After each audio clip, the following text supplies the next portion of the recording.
After World War II, Czechoslovakia was in real trouble and people were hungry and there was strife. And a small group of communists managed to gain power in the Czech government through parliamentary maneuvers. That was taking care of the top-down pressure.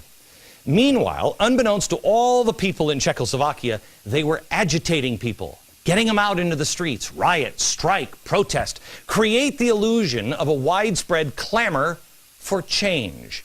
That was the bottom-up pressure on the system. Well, the people were left in between, and they didn't know the truth. They didn't know what was going on. They were hungry, they were scared, they were confused, and they were looking for help.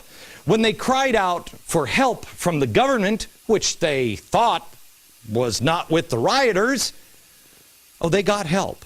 They had no idea that some in the top were in league with those creating the chaos at the bottom. The people at the top had formed a shadow government, and they were only too happy to help, and they helped by clamping down on the Czech people. So the Czech people were hit from both directions, top down, bottom up, and inside out. Their country was turned inside out. They didn't know what to believe. The same is now being called for. The organizations that are calling now for Obama to bypass Congress and issue just executive orders. The Institute for Policy Studies. Soros funding. They came out with their annual report that literally says outside, inside. Outside pressure and inside strategy. What does that mean? It's just a different way of saying up and down pressure. Same thing, outside, inside. Now, how do I know about this strategy in Czechoslovakia?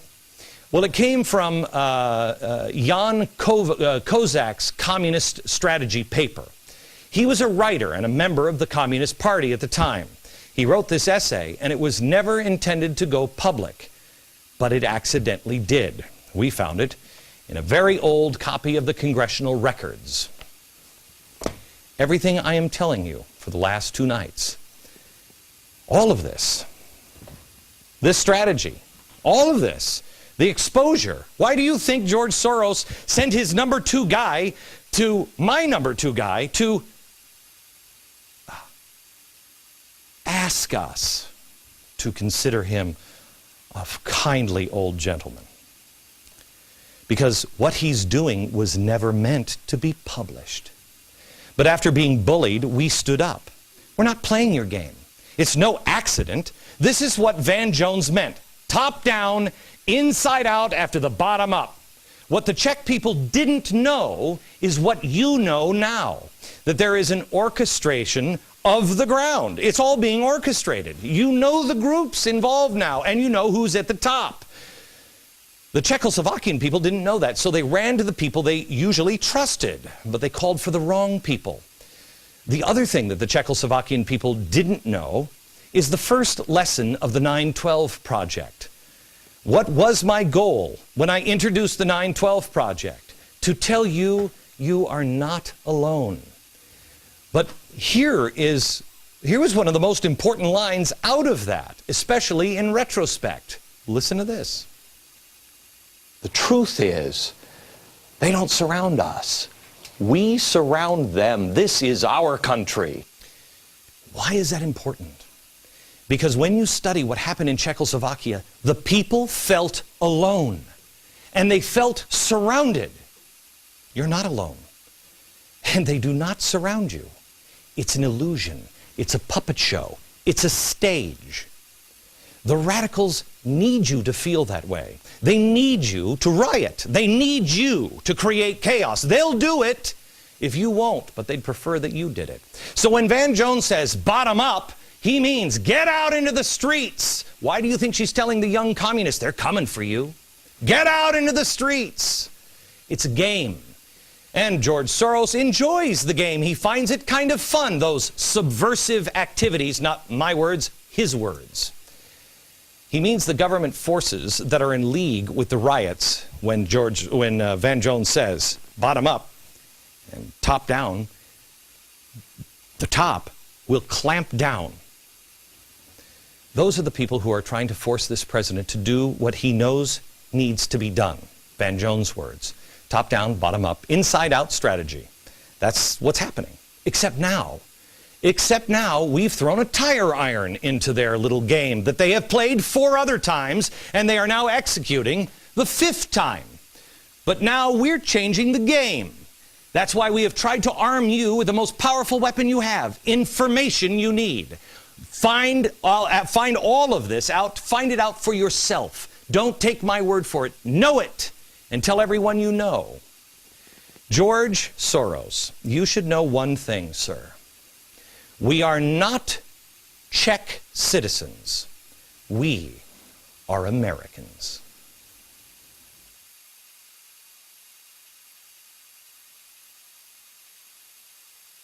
I want to take a minute here to show you something that was released by George Soros last night, and OSI, his charitable arm, because he's a philanthropist. And to be fair to him, I want to show what they rolled out, but I want you to know one thing. This guy has collapsed 4 countries, 4 regimes, 4 currencies. He's the most powerful man on earth, 35th richest man in the world. This is Enron. What you're seeing here, this is what happens when a company is in collapse. This is a desperate cry for George Soros to turn around and look at a guy at 5 o'clock in the afternoon. This is coming undone. You spread all of the information that we've given you, and you do your own homework. You verify yourself. Go to original sources and verify yourself and spread it. Because light is the only thing this guy, he can't stand the light. He has to hide behind a mask. But watch their corporate film on, oh, don't listen to that guy at 5 o'clock. Really, I'm a good guy. Here it is. Over the past 3 decades, George Soros, the founder and chairman of the Open Society Foundations, has spent more than $8 billion to transform the lives of the world's most oppressed and ignored people. From helping those with HIV and TB in Africa, to righting centuries of wrongs against Europe's largest ethnic minority, the Roma, Soros has championed open society issues around the globe. What is it that I really care about? Democracy, market. These are the institutions that you need for people to be able to improve their conditions in life. His experiences as a child in World War II fueled his drive to combat totalitarianism.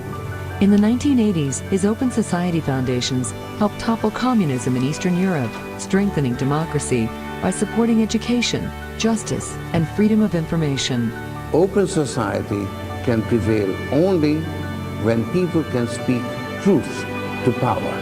Today, the Open Society Foundations are present in more than 70 countries, including the United States. Soros recently gave $50 million to provide food, shelter, and clothing for New York City's neediest, who were hard hit by the economic crisis. The foundations work to build vibrant and tolerant democracies whose governments are accountable to their citizens.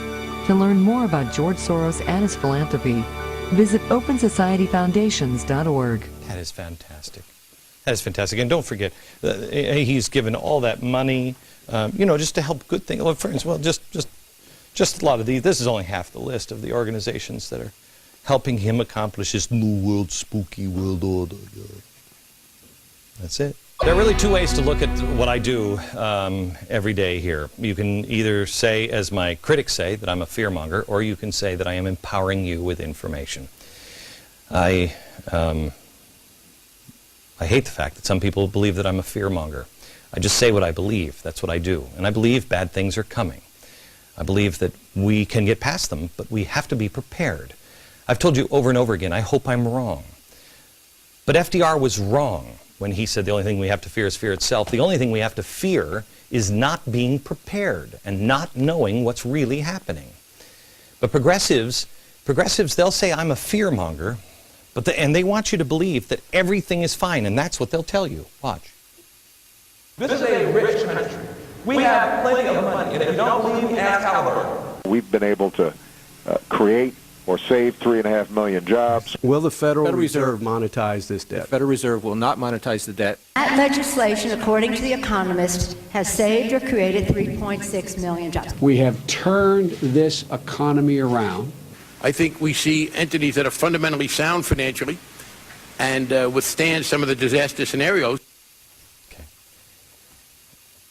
You can believe that, and I hope they're right. They're not, but I hope they're right. You know better. You know the truth. You know, on jobs, really? Unemployment rate, unchanged, 9.6% last night. They told us it would never go over 8. Food prices are rising. You don't believe me? Go shopping. Wall Street Journal now says an inflationary tide is beginning to ripple through the supermarkets and the restaurant. They're still telling you that they're worried about deflation. Don't worry about inflation. Check the price of gas. We're not going to monetize the debt. That was under oath. Really? The Fed just said that they will print more money to buy as much Treasury debt in the next 8 months as the government will issue. Fannie and Freddie, Barney Frank, together they now have twice as many foreclosed homes as they did this time last year. America, we have a historic choice in front of us. Do we open our eyes, or do we keep burying our heads in the sand? Do we end the book called America, or do we just turn the page and begin a new chapter? I've told you, 40-day and 40-night challenge. Please take this. People, we can't be the people who are angry. We can't be those people. They got that covered. We have to be people who say, thank goodness you're here. We have to be the ones who count on faith, hope, and charity from each other. From each other. We don't need a billionaire to activate it. We activate it in ourselves. Please share all this information with your friends. A little more on the Puppet Master on tomorrow's show. And then on Friday, we're going to change the mood a bit. We're going to talk about gratitude with an incredible audience. You do not want to miss Friday. From New York, good night, America.